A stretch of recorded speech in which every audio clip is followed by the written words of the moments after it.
மக்களே, இது நம்ம கிட்ஸ் அகாடமி, அனைவருக்கும் இலவச அகாடமி.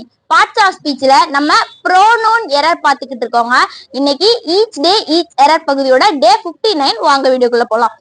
இங்க பாருங்களேன், the bus stop where they meet is close to the hospital தாங்க வரும். ஏன் அப்படின்னா நம்ம என்ன சொல்லியிருக்கோம், இந்த வேர் அப்படிங்கிறது முன்னாடி இருக்கிற வார்த்தையை தானே ரெஃபர் பண்ணணும்னு சொல்லிருக்கோம். முன்னாடி என்ன இருக்கோ அதை தானே ரெஃபர் பண்ணணும்னு சொல்றோம். முன்னாடி என்னங்க இருக்கு, பஸ் ஸ்டாப் இருக்கு. பஸ் ஸ்டாப்புங்கிறது என்னங்க, ஒரு பிளேஸ். அதனால இங்க வேற தான் போடணும், வேர் போட்டிருக்காங்க, correct. The bus stop at which they meet is close to the hospital போடலாமா? போடலாங்க. ஏன்னா வேற இருக்க எல்லா இடத்துலயுமே நம்ம அட்டு வச்சு வந்து போட்டுக்கலாம். சரி, ஓகே, இதுக்கு ஆன்சர் சொல்லுங்க பார்க்கலாம். This is the academy where I studied கரெக்டா, இல்ல this is the academy at which I studied கரெக்டாங்க? நிறைய பேர் கரெக்டா கெஸ் பண்ணிட்டீங்க, ரெண்டுமே கரெக்டுங்க.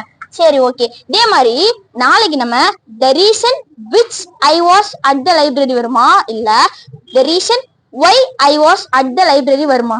இல்ல விச்சு கூட இங்க ஏதாவது ஒரு வார்த்தை சேர்ந்து வரும்னா அது என்ன வார்த்தைன்னு கெஸ் பண்ண முடிஞ்சா கெஸ் பண்ணுங்க. யோசிச்சுக்கிட்டே இருங்க. நாளைக்கு பார்ப்போம். தேங்க்யூ.